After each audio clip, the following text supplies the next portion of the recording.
Welcome, one and all, to the Hurdle Podcast. We're back.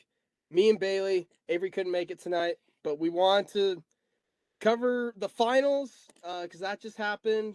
Denver wins. We'll kind of recap that. We're going to touch on a few stories in the NBA, Chris Paul, the Raptors coach hiring, a few other things. And hey, before we get into it, go Knights. We're recording this the night the Knights just won their first championship, so let's go.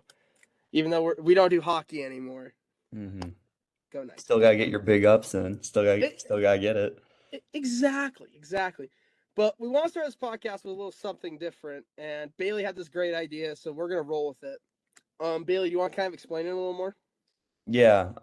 So what we're going to be doing, I'm gonna share my screen real quick and pull this up. So we're gonna build just a simple 8-man rotation of just guys in the playoffs this year, who we thought the best performances were, stand out, and we went 8-man just because that's what teams normally run in the playoffs, or straight up 8-man rotations, less bench pieces. So pretty simple. Logan's name, my name. For those who are actually watching us with visuals on the YouTube channel, point guard through center, 6 through 8. We're gonna go alternate picks, and beforehand, I gave Logan the first pick, so I think there's a pretty obvious one, but we'll see. Yeah. Pencil him in at center. Nikola Jokic. I don't think there was really anyone better than him this postseason. I think it was I think it was funny how a few people were like doubting the Nuggets here and there, and like they had good reason. They kind of went into the playoffs cold. But they were the number one seed. He was the best player on the best team. In my opinion, he should have won MVP, and he kind of just showed why in this playoff run, getting Denver their first championship. So I think that's gonna be my pick. Yeah, completely valid. I think he's stamped himself as the best player in the world right now. Definitely at least offensively, he was unreal in the finals. Really just every every round he was just unguardable. So, Well, yeah, I just look at every team Phoenix, they played. Like they put different guys on them, and it just didn't matter. Like yeah, you can, I think the best thing ever said is like you can try to control or limit. You can't mhm, stop Nikola Jokic. It's yeah. undoable. I never thought a guy drafted during a Taco Bell commercial would be unstoppable in the NBA, but yet here we are. Or a guy who jumps this high off the ground. Or just looks so uncoordinated and makes it work. Yeah. Yeah. So, yeah, Jokic, I think, is the clear one. I don't think there's a clear two. I I don't think think if there we is did either. it, I think if we did it during the Knicks series, Jimmy would have been the clear two. Probably actually would have been the one. But just after how he performed in the finals, he He's said given that playoff P vibes. I wouldn't go that far, but um, I think the ankle had something to do with it. He refutes it to his grave, but I think there's suspicions. Like after the Knicks series, I like just the don't. stats He wasn't just as aggressive. wasn't as aggressive, wasn't hunting fouls as much. Just yeah, you could just kind of feel the passive play a little bit just in watching it. You didn't even have to look at the stats.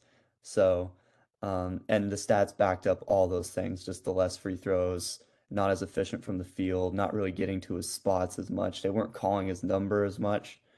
But yeah, especially after the Milwaukee series, Jimmy would be the clear two. I'm struggling to honestly even pick It a sucks because guy there's like right now. five guys that I'm like, oh, could be two, but I Hmm. don't think really any of them off the top of my head really made deep runs outside of one guy.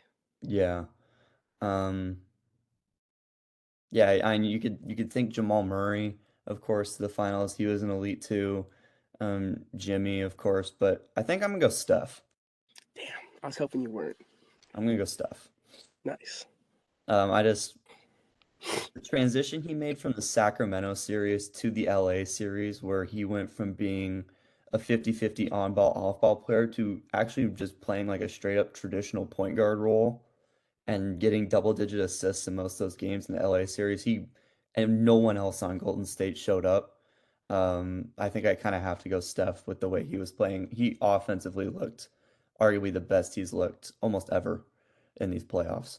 Yeah, it just sucks. I wish we could have got more of it. I really wish, maybe they would have been ending up playing Denver just Hmm. just to see it because he was so hot at the right time. And it really just came down to that Lakers series. Just the Lakers had more star power, it seemed like, and better depth. So More size.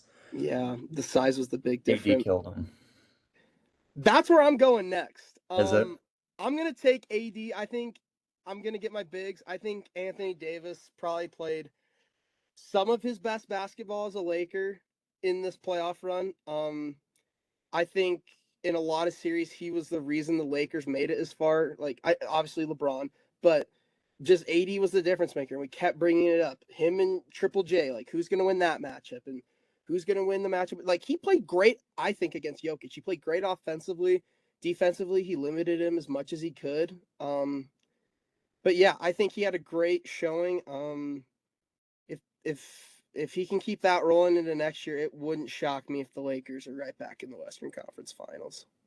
Yeah, completely agree. And I think AD also proved the fact that, or reprove the fact that you can build a team around him once LeBron is gone and still have a real shot at potentially making the NBA Finals. So I'm very interested to see what the Lakers do this offseason as far as like Reeves and the potential acquisition of Kyrie, um, maybe even Chris Paul with the weird waiver thing that's going on over in Phoenix. So we'll see what pieces. We'll see if LA starts to maybe build for the future here this offseason, or they're just gonna just keep pushing with LeBron until he retires basically or goes to play with his son. So we'll see what happens there. That would have been my pick. Um, man, if we're going, I have a guy in mind, but he just didn't make it far is the only problem. So it's like, If he played great, yeah, he didn't play very many games either. mm, So I think I am gonna hold off on that. oh, I think I know who you're talking At about. Okay, at this spot, I'm gonna go KD. smart.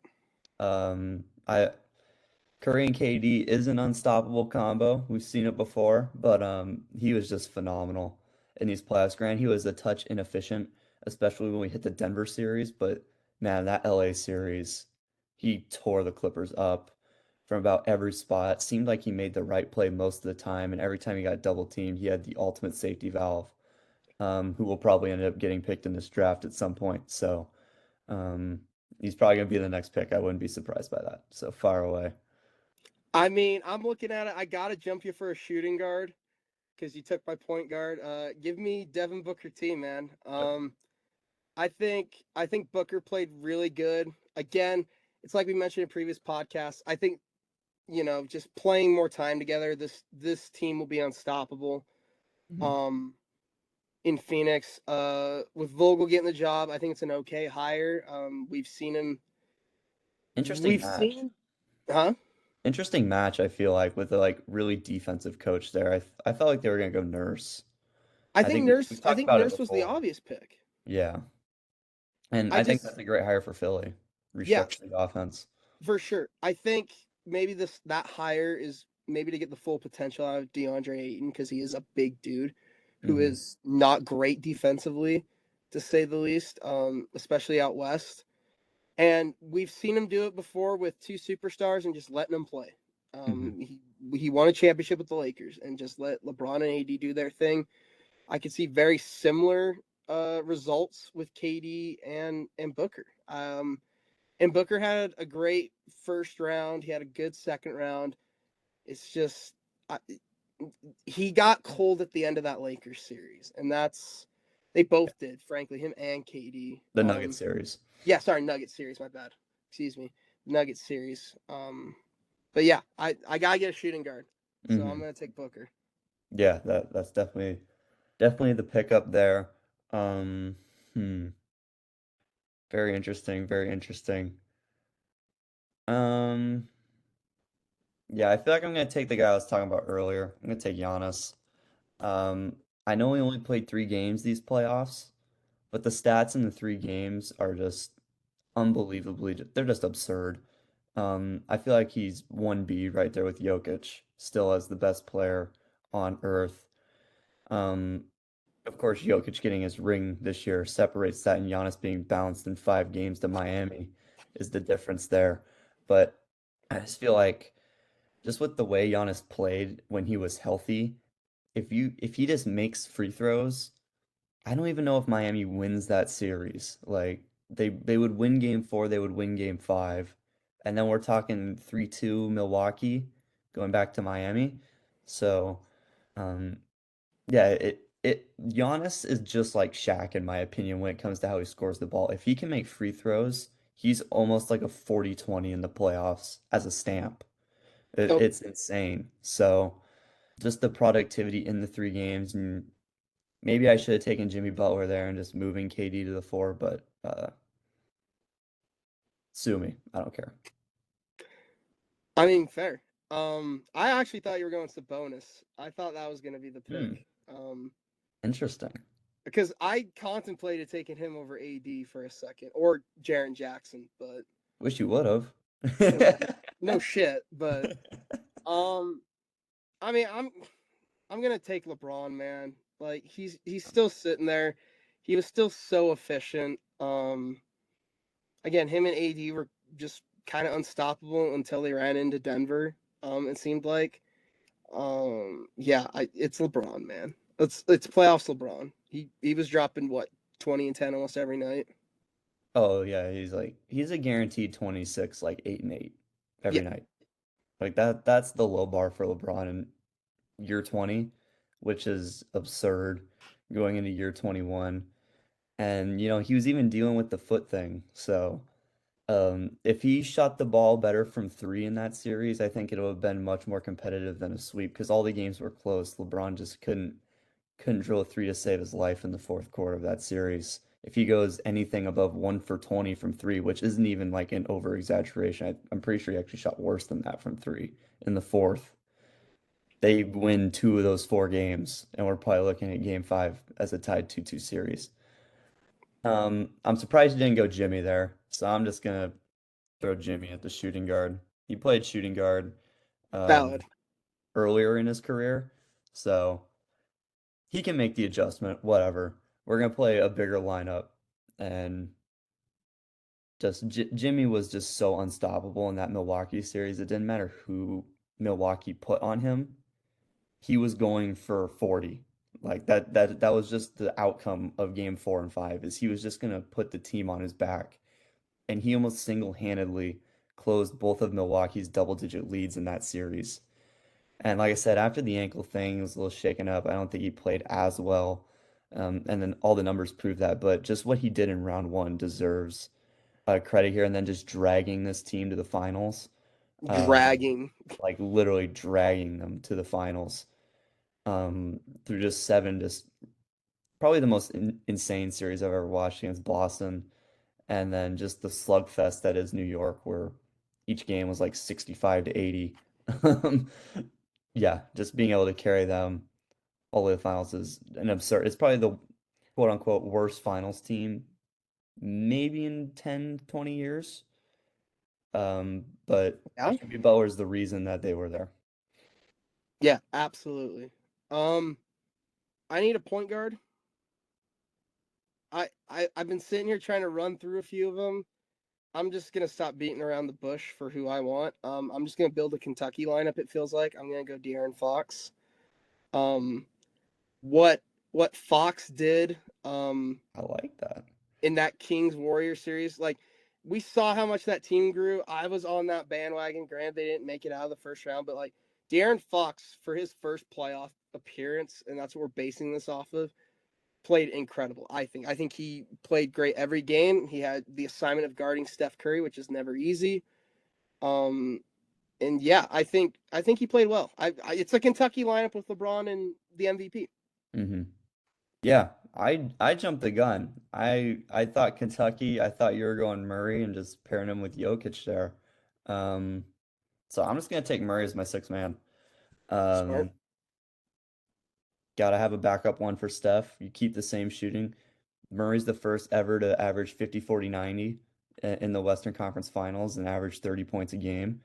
Um, and still didn't win Western Conference Finals MVP because he has this guy named Nikola Jokic on his team. So his play was just so stellar.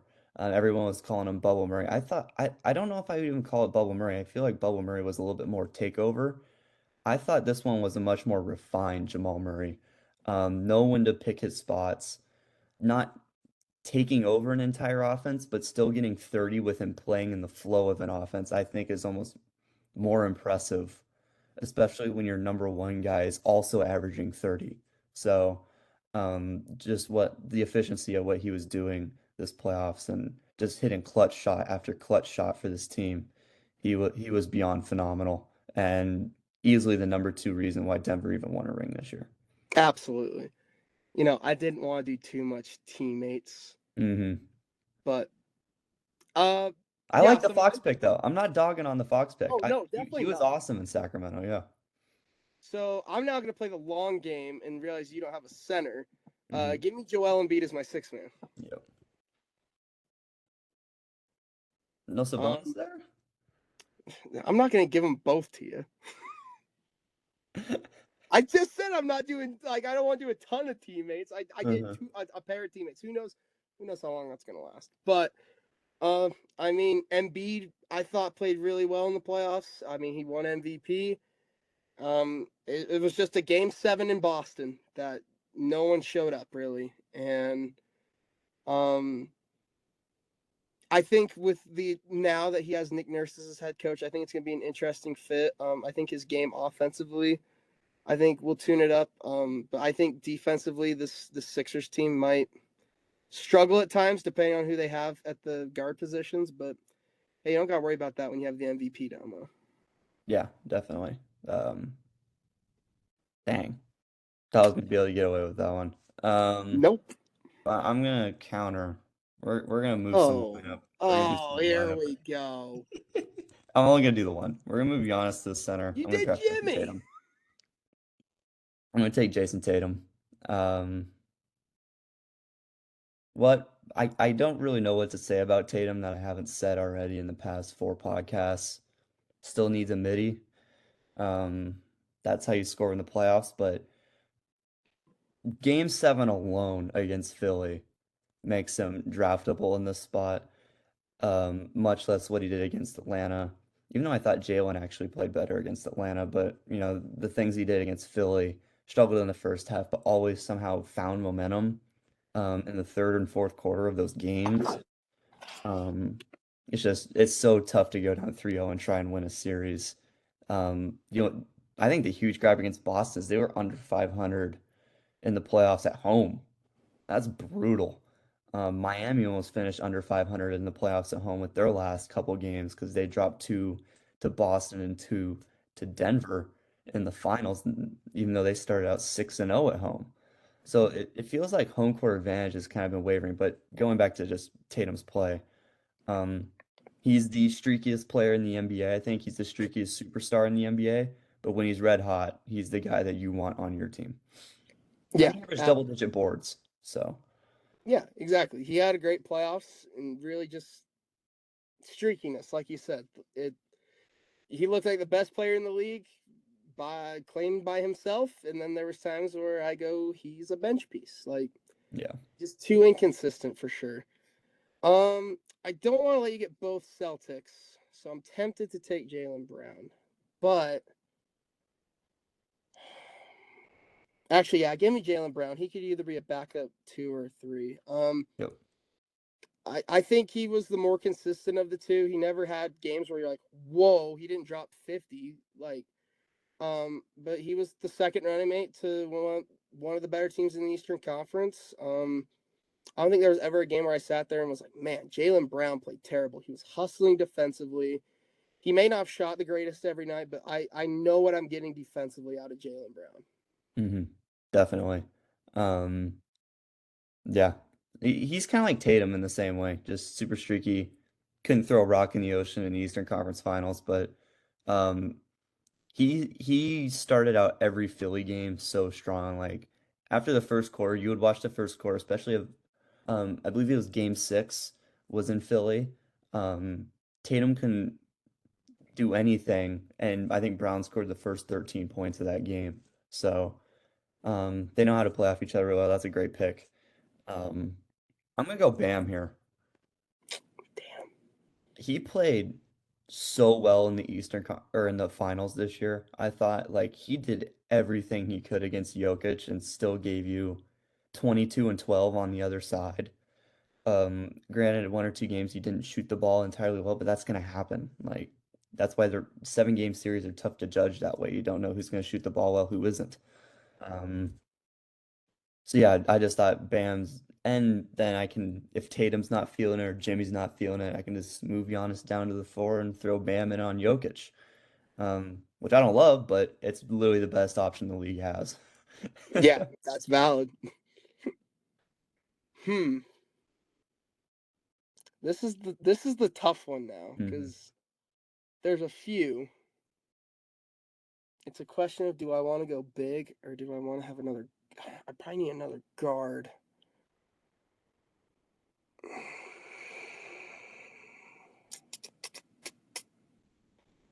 I'm stuck between. I'm stuck between Jalen Brunson, who I thought had a great playoff run with the Knicks, Mm-hmm. or Triple J. Mm. I feel like I have. I feel like I have good defensive players already at the bigs. So I think give me Jalen Brunson just to give me another guard off. Give me a guard off the bench. I think he had a great playoffs. The Cleveland series really showed off his talents in the first round. He played pretty well against Miami. I mean, he had to really carry that Knicks team at times just because of the inconsistencies of like an RJ Barrett and a Mitchell Robinson. But yeah, I thought he played great. Really, I think if he was on any other team, they would have made a stronger push. It's the Knicks. Like I don't Yeah. expect anything out of the Knicks. Yeah, I mean, Jalen Brunson, I believe he had 48 minutes in the last 2 games of the Heat series, like physically took the punishing that almost any of these like finals players took. Oh Um, yeah. with the amount of minutes that he was playing and just the work he was having to do on offense because Julius Randle never really showed up. RJ Barrett never really showed up outside of 1 or 2 games. Quickly was hurt, who was a candidate who was, I think, runner up in six man of the year this year, averaged about 15 a game. They just had no offensive firepower outside of him, and just ran the entire offense for them. So I like the Brunson pick a lot. Um, I think that was actually the correct pick there. Um, I'm having struggles thinking of a wing. Because I got Murray to run my backup one and run my offense, and I got Bam as my screener who could maybe even start, and I could just move like Jimmy down. So I need like a two guard basically. And Booker's the clear best two guard in the league. And there's a pretty wide margin there, I think, between who's next. Granted, there's Donovan, but he only played 5 games, and if we're taking him on just this playoff run, I was gonna say like a Drew Holiday would be a good pick, but like you only saw. exactly. Like all the great you took Brown, which was actually gonna be my pick besides Bam. Um, I was gonna take Brown before That's Bam, funny because but if I didn't take Brown, I was gonna take Bam. So yeah. Oh, okay, interesting. Um, yeah, I'm just running my head through some of the teams. Um, Definitely not taking Michael Porter Jr. Sorry, Avery. Um, hell no. yeah, not I not saw him nearly at the three, consistent and my enough. first thought was, "Oh my God, Avery's losing his shit." If we're gonna go off of 5 games between Holiday and Mitchell, I would actually go away from both of them, and I'm going to take Anthony Edwards, I think. Ooh, very good pick. Um, I'm big on Edwards. I Yes. think like just the explosiveness, and it's not like you can sag off of him. He can shoot the three, like legit shoot the three. And I think he's the face of Minnesota, not Cat, not Gobert. It's this dude right here who's what, 22, 23, Oh yeah. and is in his sophomore year. He's so legit. Um, there's probably other guys I could have taken that would have fit better spots like KCP or something because they made it to the finals. But if we're going just based off like star power here, um, Ant Edwards was just lighting up the floor in those games against Denver, and was the sole reason they won even a game that went to overtime, and almost won them a second game in Denver. So, especially with that horrific front court, which I still think is terrible with Cat and Gobert. I think that front court is just awful. So, I'm gonna ask you. I know we're mhm. done with this. There's been talks of them trading Cat. Do you think that's legit? Yeah, I think it's legit. I To think who? I th I don't know who. Um, I think that's a great question. Like Charlotte or something, but I just don't think he's like a quote unquote winning basketball player, if that makes sense. He's a great shooter, but he's never healthy. He Yep. doesn't rebound terrifically well. He's a good rebounder. I don't think he's a great rebounder. He'll get near 10. Um, but he is a matchup nightmare defensively. Like you're just gonna run whoever offense on whoever he's guarding, and that will be your offense for the night. Just throw him in pick and roll situations, and it's over. Which is why they brought in Gobert, but you still can't hide Cat in man-to-man situations. You can just call up the guy that's on Cat. Um, Murray and Jokic did that all series long against them. So I, I I used to be somewhat of a Cat fan. He's one of the best shooting bigs we've ever seen. But just Because the he can health, shoot. yeah, he can absolutely shoot. He shoots almost 40% from three. But just I think Minnesota, with the way they did the Gobert deal, they're gonna have to look at Edwards as Donovan Mitchell and just basically be bad Utah for a couple of years until the Gobert trade rides over, or they trade, or when they ship Cat, they try to get 70% of what they had to give up in that Gobert trade to even have somewhat of a formidable team. Well, exactly. It's like you give up your whole future and you're banking it now on Anthony Edwards, pretty much, which like isn't a bad bank off, but like I just think you need more than Anthony Edwards Yeah. at certain points. Like there's a reason you have him at your 8 spot. Like he's not making your starting lineup in this Hmm. scenario. Like he is a great player, but he cannot carry a team. Like we saw it. Like he could only string one win together against the eventual champions, but it's just I think he can get there though. oh yeah, I I think think he I can. think there's all NBA first team potential there. Oh If yeah. he was like 2 inches taller, not to say he's this player, um, he kind of reminds me of Mike, like just in the style that he plays. He's super aggressive offensively. He's not nearly as aggressive defensively. That's where he's not like Jordan, but offensively. I think he's a better three-point shooter. He's not nearly as crafty around the rim, but he's got the same kind of aggression and style to his game, I think. Um, if Edwards can get like that little mid-post game in there, he could be like wicked nasty in 2 years. And it's just putting the right pieces and the right coaching staff around him. Like there's scoring title written all over Anthony Edwards. Yes, especially with that team where again, like Cat scores but no defense, so pretty much Hmm. cancels him out. You get no offense out of Rudy Gobert. Yep. Um, and then what your point guard was Mike Conley to end the year. Like I liked Mike, but he's not going to give you 20 a night. He'll get you 12 and 6. Like, Hmm. and then yeah, I don't know. Ant Edwards is a great pick here. I think you made the right pick because I was running through the teams and right at the end I was like, Minnesota did make the playoffs, Hmm. and Ant was a dog in those 5 games for sure. Yeah, and yeah, he was phenomenal. And no, normally I would go Holiday there just with the defensive capabilities. But just after watching what Jimmy did to him, I just couldn't. I just That game couldn't. winner, it's like, dude, like Yeah, just couldn't. So we will actually post I'm gonna post this on Instagram tomorrow, and you guys can vote on the teams. I think they're So this matched up podcast will good. be up. I think it's gonna be pretty even vote. So uh, I think you got me from about point guard and getting Giannis and Katie. Those like getting Curry, Katie, and Giannis was huge. mhm. But like for me, having Jokic and AD Yeah, as that's the combo. as my front court was so important to me. Yeah.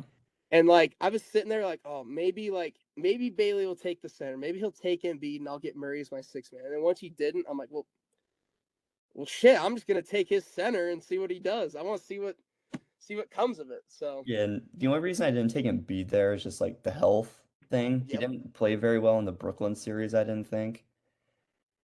And he kind of got boxed up in the important games of the Boston series. Like Al Horford kind of had him in a clinch. what a So dog. I really don't know what to say, but like yeah, he played really well in like the game five, I believe it was at Boston when it was 2-2 and they came to Boston. They just kind of waxed him. He was phenomenal in that game, which was one of the more important games of the series. But game six and seven in crunch time, when they needed to get a bucket, they really couldn't go to him, which is a huge problem when you're leading the league in scoring in the regular season and win MVP. So, Yeah, fair. A reason we didn't do we talked about doing bench pieces. Honestly, we did, mhm. but the more and more we thought about it, it was just going to be Denver Nugget players, Miami Heat players, and Two Celtics. two Celtics. Like it was just going to be the dudes we saw the most and probably the Yeah. two best bench players on one of the better teams. So we spiced it up. We were like, just pick your best eight. Pick the Mhm. best eight. Yeah, it was literally just be like Bruce Brown, Brogdon, and Caleb Martin. And whoever had those two of those three would have won the bench. Like, Exactly. Maybe you throw a KCP in there and maybe see what happens. he started though, so you can't take Oh, him. that's true. He was their starting shooting guard. God, he was a starting shooting guard on a championship team. Oh my god. When you shoot Ugh. 42% from three, kind of hard to not start him. But it's when I think of Contavious Caldwell Pope, I think of those shitty Laker years. And that's the Contavious Caldwell Pope I know. Hey, And you it's got a like ring with LA. he's got 2 rings now. You got Shit. 2 rings, yeah. Well, speaking of rings, let's talk finals here. The Denver Nuggets are world champions, first championship. That's super cool. Anytime a team wins their first championship, I think it's a super cool series in my opinion. Grant, it might have been some of the most boring finals basketball we watched, one-sidedness, I should say. Um, but yeah, Denver wins it in 5. Jokic wins Finals MVP, kind of like we said. I think it was kind of a given if they won, he was probably gonna win it. Um, I mean, he was just a triple double machine. Like he was like we talk about how great Bam played, and Bam. I remember I was at work and I looked at the first quarter stats of Game 5, and when I saw Bam had 14 and 6, and Jokic was held to 3 and 3, I'm like, dude, they might have this low Mhm. key. And then Jokic just turned it on, man. Like you mentioned earlier, he's the best player in the world right now, Mhm. and it's crazy to see because he's the most uncoordinated when he runs, at least.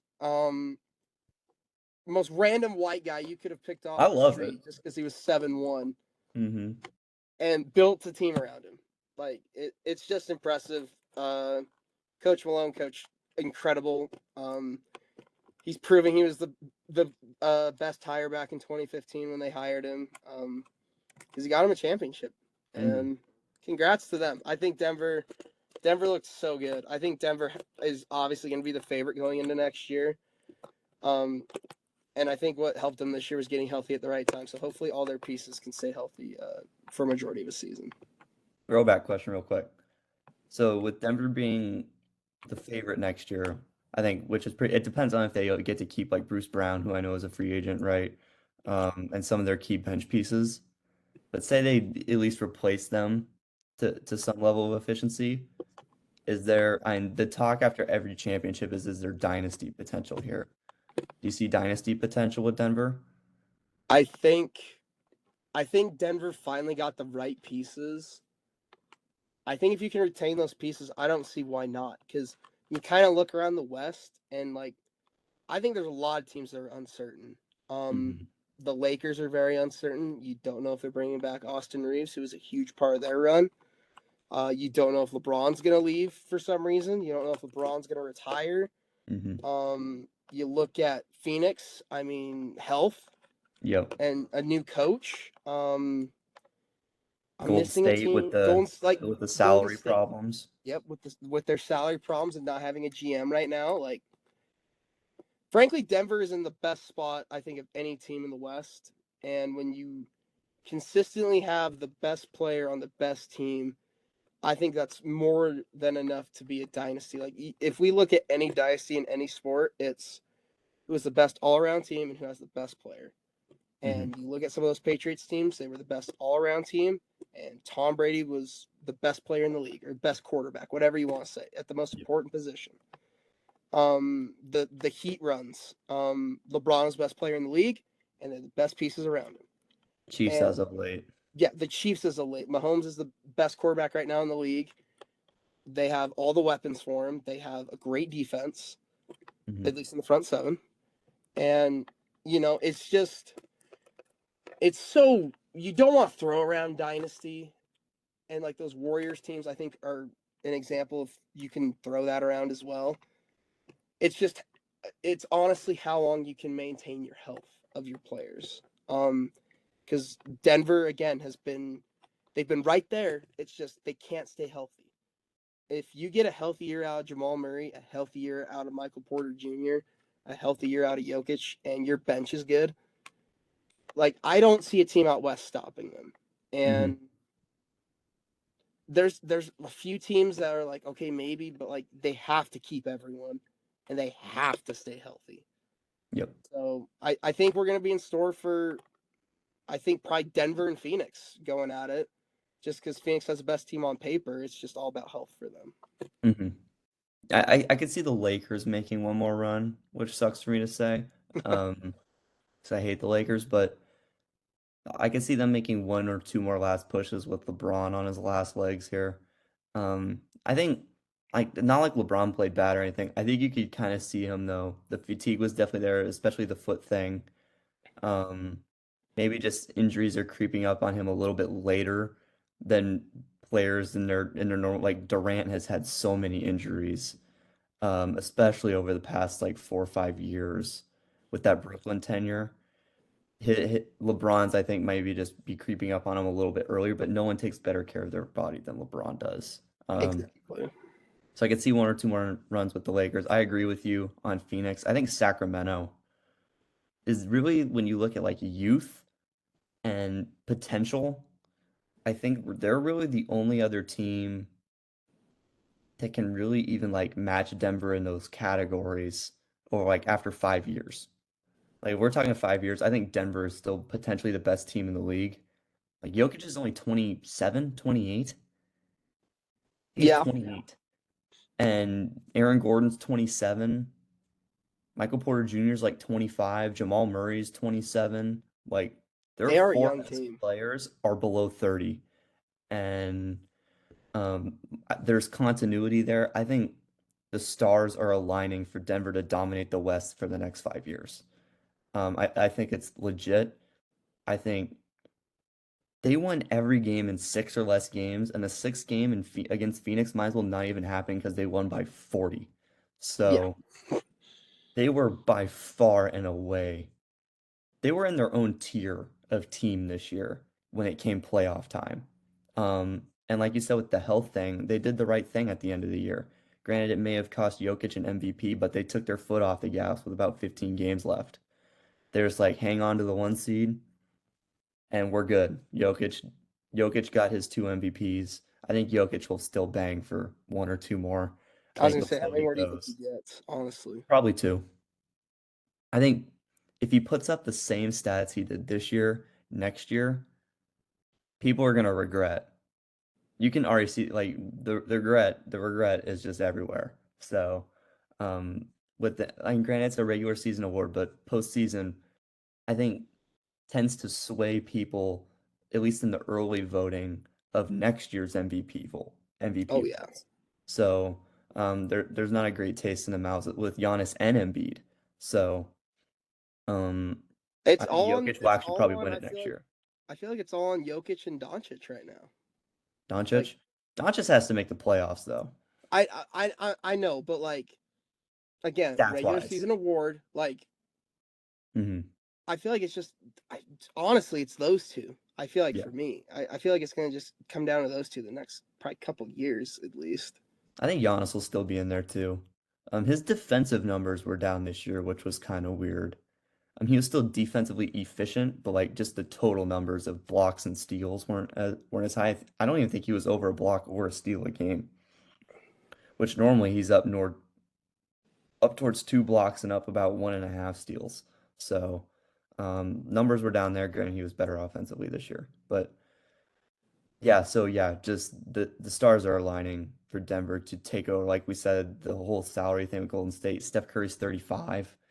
He's getting up there in age. And I don't think any of those like bottom teams like Minnesota or God, who else is even down there? Like, Throw OKC. We're young. oh yeah, OKC. We hungry. OKC, absolutely. New Orleans. I think New Orleans is very interesting. It's all on Zion's health. They were the 1 seed after like 30 games this year. So, I think maybe that's really the only other team that didn't make the playoffs that would even be like even like the tiniest bit threatening to Denver. Just with how their roster is constructed, but they still don't have anyone to like Valanciunas on Jokic, get out of here. So, um, Get Holmgren on Jokic. Ooh. um, and even Memphis, like I don't think Memphis is even really that close.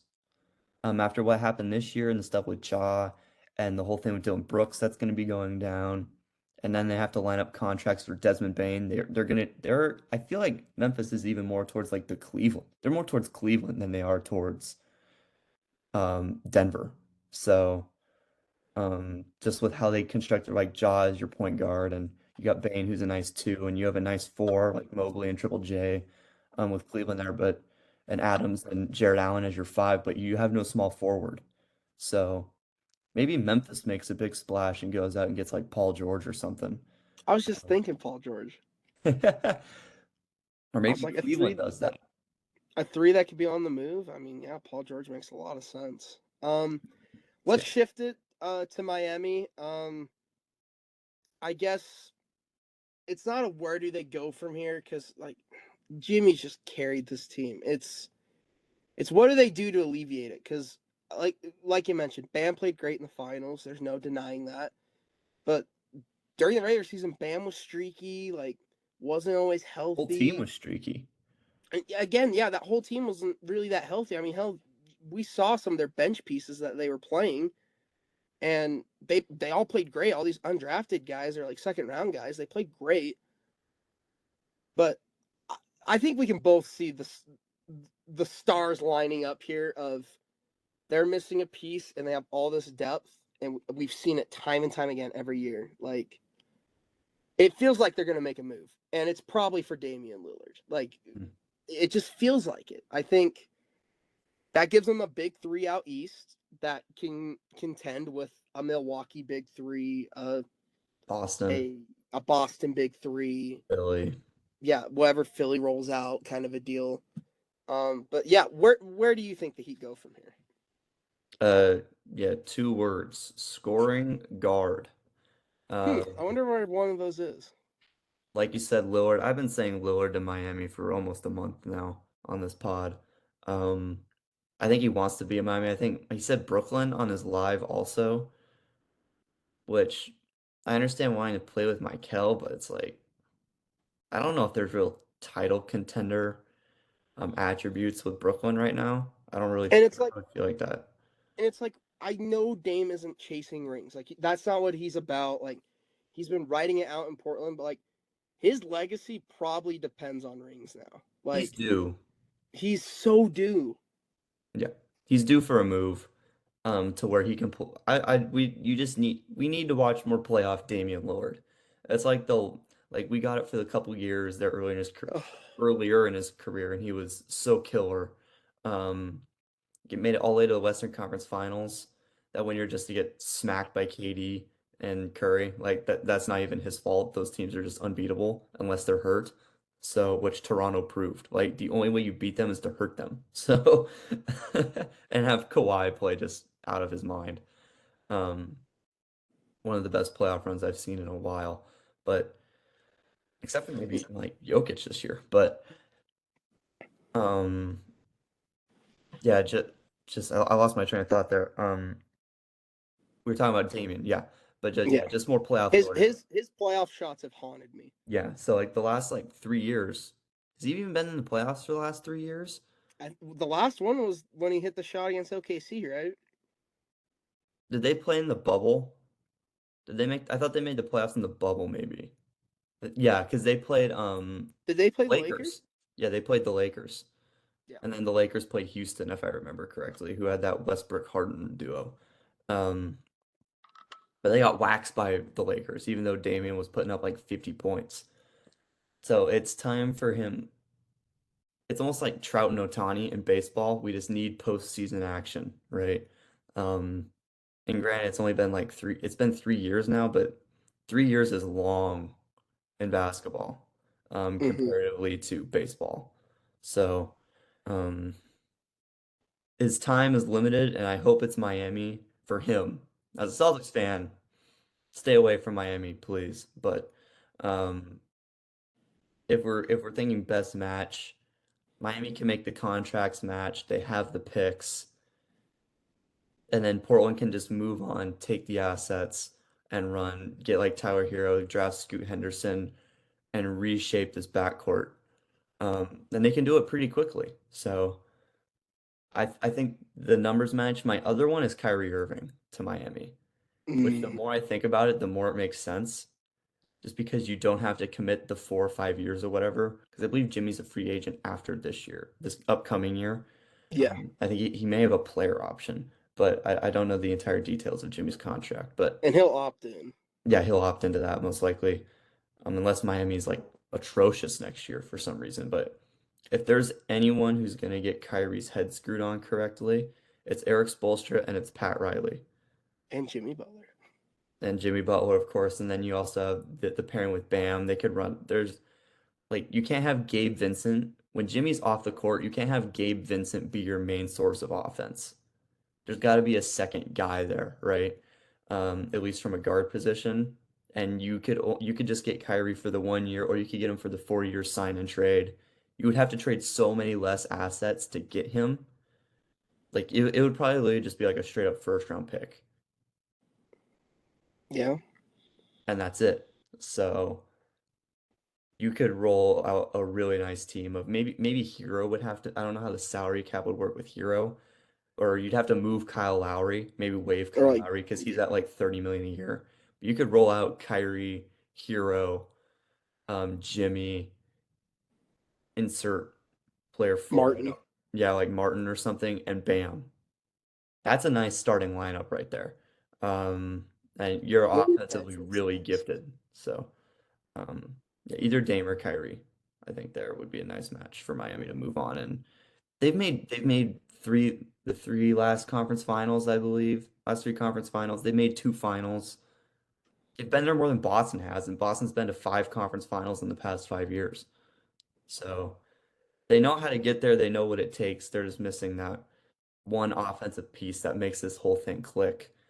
And you just have to be able to compete with the offensive firepower out west. Yeah, and knowing how aggressive Miami is, they just need to go out and get one of them. Like you said, like, yeah, less assets for Kyrie. I like the Kyrie fit. Again, I think if anywhere is going to get his head straight, it would be Miami. Um, and yeah, I'd love to see Dame competing again, just because he's so gifted, man, and Mhm. he's so he's that it factor. Like he was So clutch. those prime years of Damian Lillard were just some of the best basketball you could watch, and he came from Weber State of all Mhm. places, a Big Sky school, And 40 minutes from my house. I Like, feel like he's on the Curry path too, where it's like this year you could argue this was one of his best offensive years. He scored 71 in a game. He's only getting better from three. And he's doing it on teams he's getting more efficient offensively on teams that are worse, which is and where teams are doubling him more and yeah, more. yeah. exactly. They're blitzing him off pick and rolls. He's having to read so many more coverages that, um, yeah, just the offensive repertoire is unmatched with Damian Lillard. Yeah, for sure. It's still So that's growing. kind of that's kind of where the season ends. I guess it's the end of a pretty fun season. I think we can both kind of agree it was So maybe happy for more. Jokic in Denver. Yeah, like it was an uneventful finals. Like we've been accustomed to some good finals the last few years. Like when Miami stole game two, I was like, oh, okay, here we go. And Hmm. then it never turned into anything. And we got to see probably the best duo in basketball now in Jamal Murray and Jokic Hmm. go dominate and win a ring, which was fun to watch. Yeah, definitely. Um, yeah, congratulations to Denver again.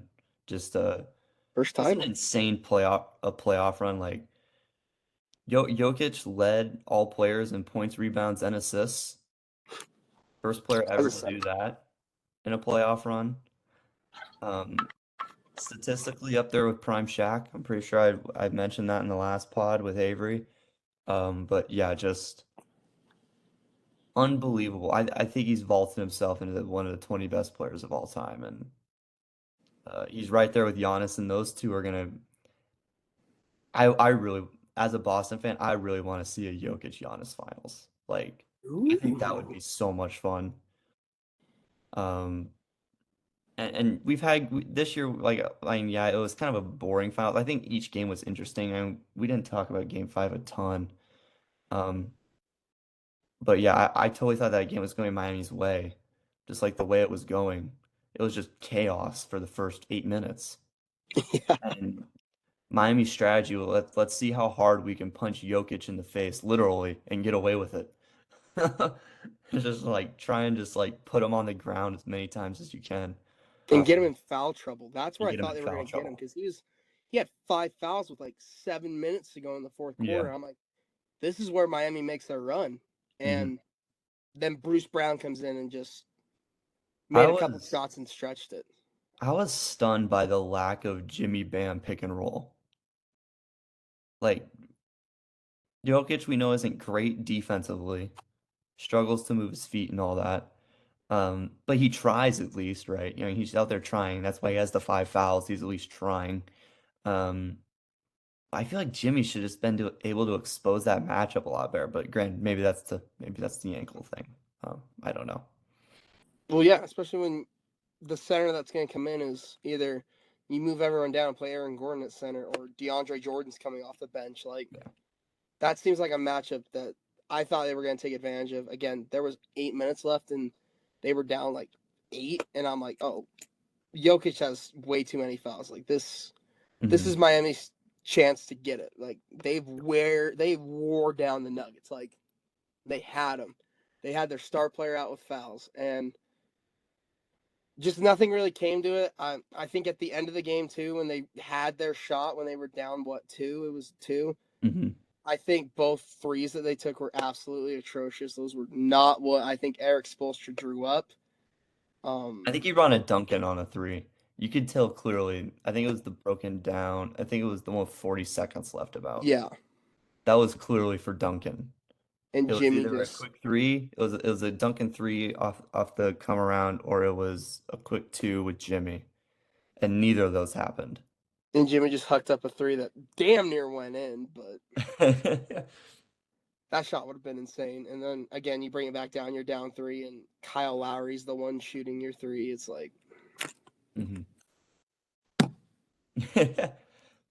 Yeah. man, it's Kyle Lowry. Like I was scared of Kyle Lowry maybe in game one. That was about it because he was making three. Other than that, I'm not scared of Kyle Lowry until he You let pulls up on it. you let Kyle Lowry just take 30 footers all night. Dude, yeah. If Kyle Lowry's gonna beat me off 30-foot shots, So I'll help let it. him take a game. Yeah, I'll leave him open, man. Like I ain't stressed about that. Yeah. Well, I think we got two more things we want to hit on, right? We're gonna just touch on this one. Raptors hired their head coach. I'm not even gonna try to pronounce his name. He's from Serbia. Jokic knows him really well. It kind of reminds me of a Nick Nurse signing. They bring in a young, offensive-minded head coach, and they see what happens. I mean, I think Toronto's in a weird spot. They have pieces, but I really don't even know why they let go of Nick Nurse. I think it was just one of those things where it's something new, and yeah, it wasn't the sexy hiring by any means, but they got their guy apparently, so good for them. Well, I think the whole thing with Nurse was complaining about the roster not being very good, and Ujiri wanted him to play like the younger players to have him develop. They just didn't see eye to eye on that, so Ujiri kind of found his way around that with Nurse. So I have no idea or any background or any research on this dude. He was an Logan assistant literally somewhere. brought it up to me like 10 minutes before we started the podcast. I thought the Raptors were still in the market for a coach. Um, I'm gonna try to pronounce his name. I'm gonna pull it up. sure, fire. But yeah, like you said, I think Toronto is actually in the weirdest spot of any team in the league. Like, what are they gonna do with Siakam? What are they gonna do with Anunoby, Boucher? Like, they have some solid players, but nothing near anything of a championship contender, but nothing near anything of being really terrible and tanking for a number one pick. So it's like, are you just gonna draft from 22 every single year? Yeah. That's the worst spot to be in the entire league. Okay. I would, if I'm then I'm moving off all my assets. Exactly. So he was the assistant coach of the Memphis Grizzlies this year. Hmm. Darko Radjikovic. That wasn't too bad. That wasn't too bad. Thank I'll you give you very much. that one. I gotta say, is it Radjokvic? Um, it is. Why is it showing me Nick Nurse? That's not who I just said. New Raptors coach. Rajakovic. Rajakovic, yeah. Interesting. Rajakovic. Yeah. So a young face on a team that was pretty good this year. So from a team that was good this year. Also, underground move.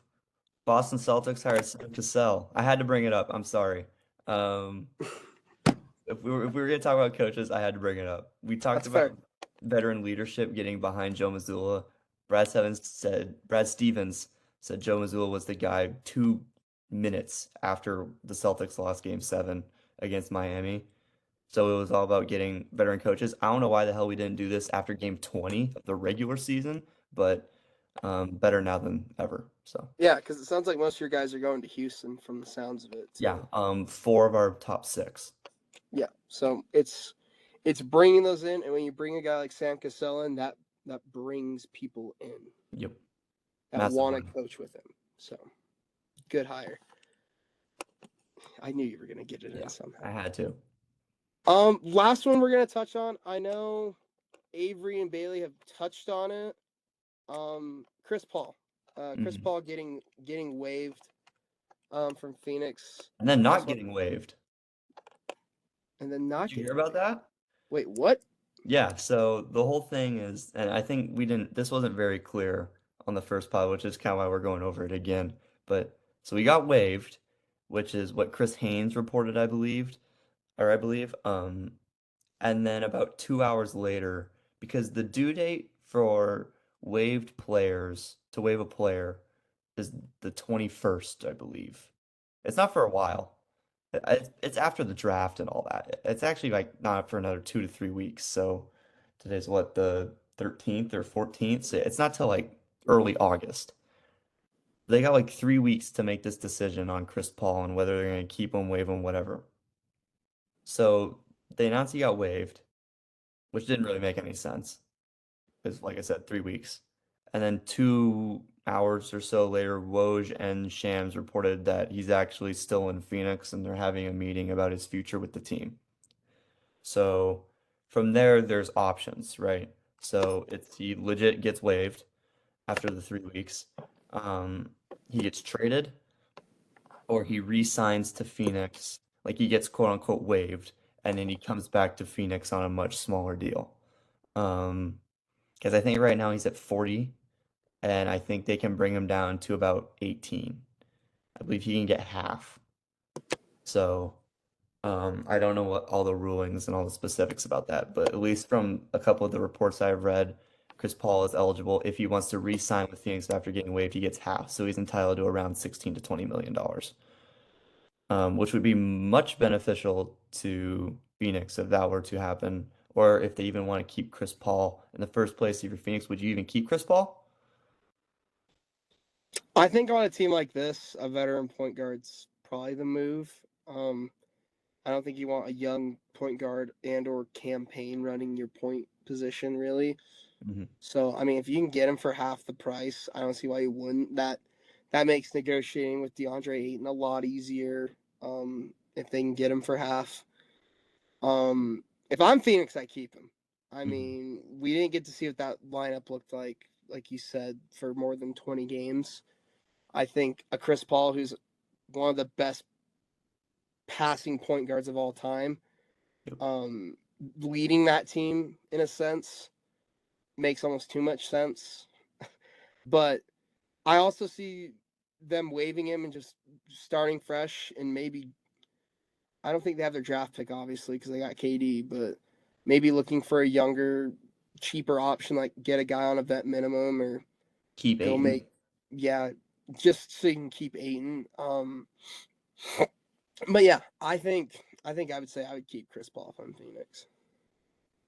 I don't know why keeping Ayton would be in Phoenix's best interests. After the playoffs this year, That's fair he was mediocre at best. And for he just, Ayton. yeah, like he's not a strong screener, so he's not like getting Booker and KD like wide open off these screens. He's not a strong roller. He doesn't finish hard. Like all the things you want out of that style of center, he doesn't really do. He's more of a finesse big, which Phoenix doesn't really need. Phoenix needs Bam, not DeAndre. So like I Do you don't think they know. I'd rather have Chris Paul than Ayton, I think, next year. do you think they try to do a sign and trade with Ayton maybe? Well, he's on the 30, I think he's on the $30 million a year deal, so it's just a straight up trade. Um, I think Ayton gets shipped. I think Ayton's out. There's Dallas, is Indiana. potentially Indiana offering almost signed him. Indiana, maybe Miles Turner in that deal. Because Phoenix is looking for depth, and the package with Indiana is always Buddy Hield and Miles Turner for whoever. So maybe Phoenix turns more towards that way. Maybe they just make Devin the permanent one. But Hield would be a really nice three option, or he'd be a great six man for Phoenix, man. I would love that deal for Phoenix. The Lakers have been eyeing that deal for flipping 2 years now, Yeah, trying to those get two LeBron some should have been shooters. Lakers 2 years ago. Yeah, so I think Phoenix, that would be a great deal. I love that idea with Indiana. And then Halliburton and Ayton could be a nice pick and roll pairing. But yeah, that one, I love that. That was a great idea, Logan. But I just remember like they matched Indiana's offer when he signed mhm. his contract. So like I don't see why Indiana still wouldn't have interest in him. Because it seems like they're always looking to move Miles Turner. Yep. Seems like every year it's where's Miles Turner gonna be, and it's always still Indiana. Or, I Like mean, like Portland has a large supply of short guards that they're looking to get rid of. So if they need some scoring off the bench, maybe move Ayton for like Nurkic and a scorer, um, or Nurkic and Jeremy Grant, or something of that variety. I think Portland's in the position where they can make like 8 moves this year, and it wouldn't be a shock to me. But they yeah, have to make moves. So, um, I think all those are viable options. I would personally keep Chris Paul as well, but where do you think he would go if not Phoenix? I mean I think it's obvious. I think it's the Lakers. I mean I don't think they're gonna bring back D'Lo by any means. I don't either. So you need a point guard.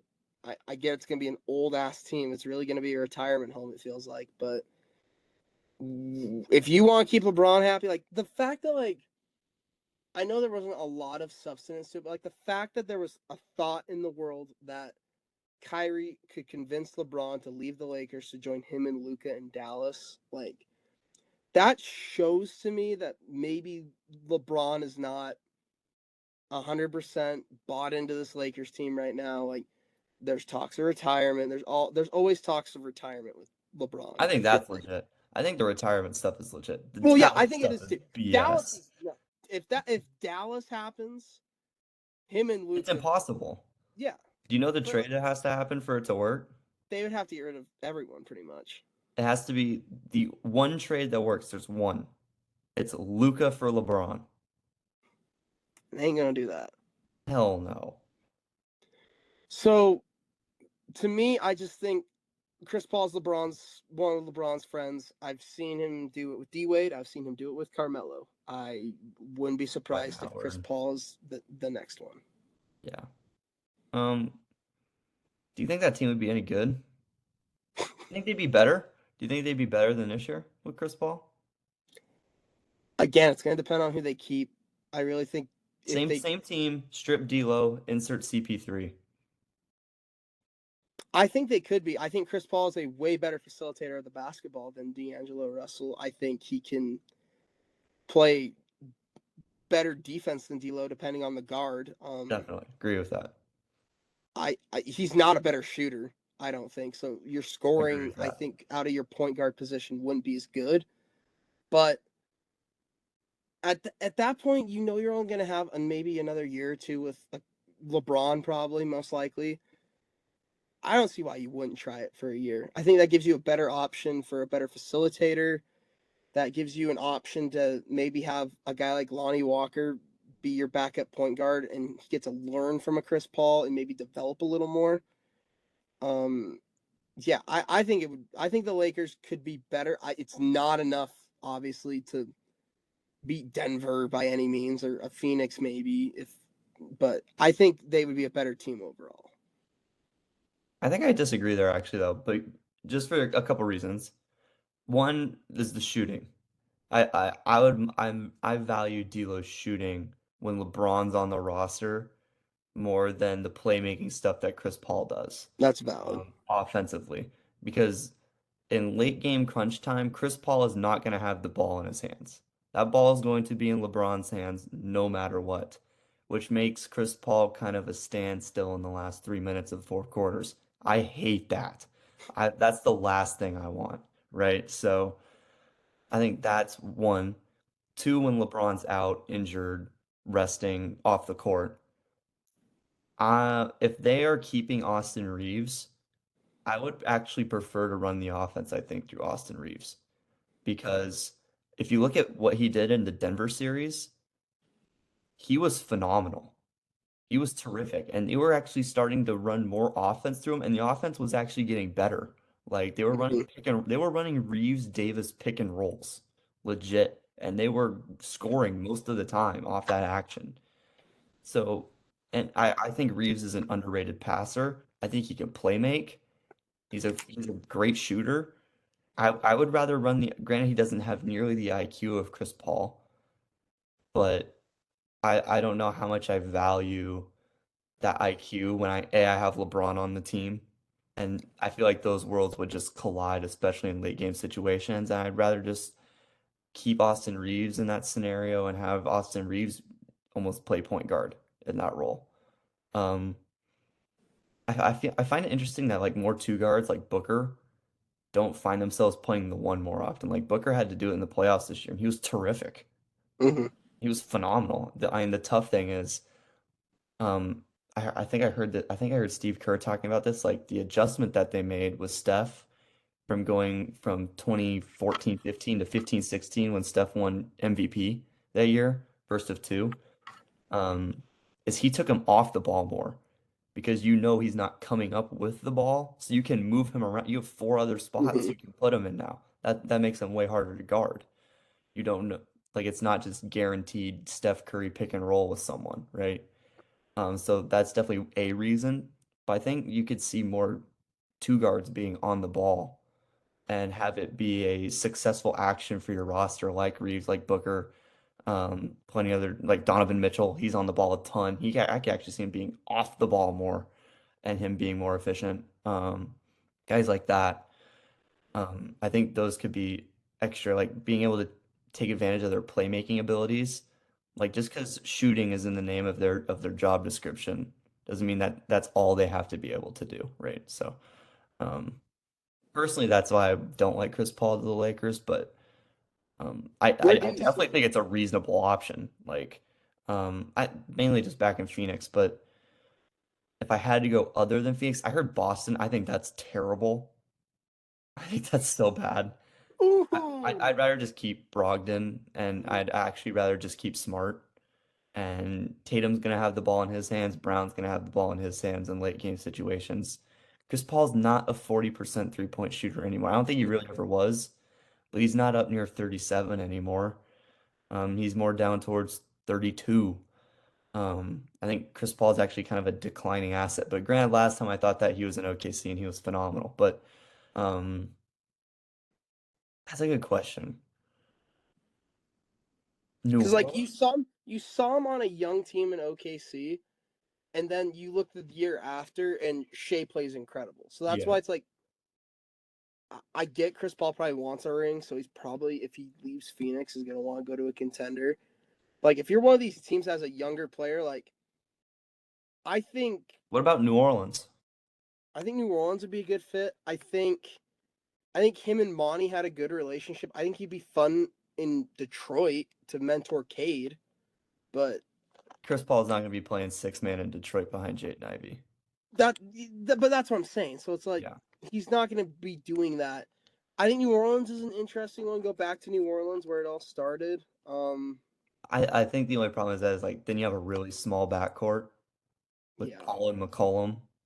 But now you have a guy that can really run your offense, like bring back kind of the Lonzo capabilities there with Chris Paul.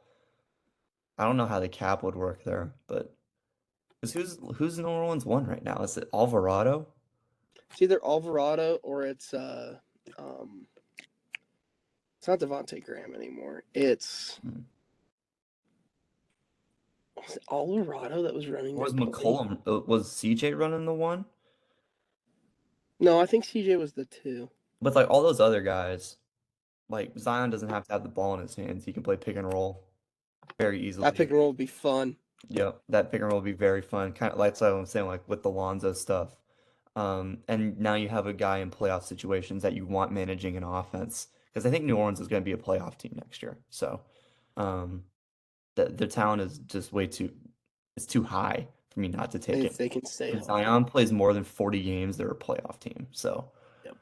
and BI can play off the ball. McCollum's a great off the ball player. He had to do with Lillard. Valanciunas is a great screen and roll guy. Trey Murphy is a flipping laser from three. So, I think New Orleans would actually be a very nice fit. We talked about San Antonio in the last one. I think that'd be nice for Wemby and his development, but I just don't. The more I think about it, just the more I don't see it, just because of the role that Chris Paul would have to play there. He's again in that mentor role. I think he wants to be legit, at least contending. So, even He will I get don't to know play if with money. Pop. That's true. He would get to play with Pop. I think would be the other thing. And San Antonio has a ton of cap room. They could bring maybe one or two guys in, but I think Paul is much more or less about the money now, and he's much more about go Getting a getting ring. a ring and contending. So Is there a um, shot he retires? I don't think so. You don't think so? I think it's 2 years. That's fair. If I had to guess, him and LeBron are out in the same year. Actually, Ooh, I a think good LeBron's Hall of out Fame in two spot. years too. Depending on the how, because with that in 2 years, because Bronny's a freshman at USC this year, so I'm assuming he's just going to enter the draft. So you get to play a season with his son, maybe two. So yeah, 2 to 3 years for LeBron, 2 to 3 for Chris Paul, I think, are both very valid. That it?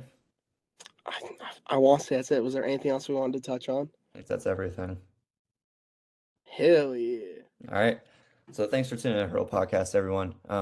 Really appreciate you guys listening in.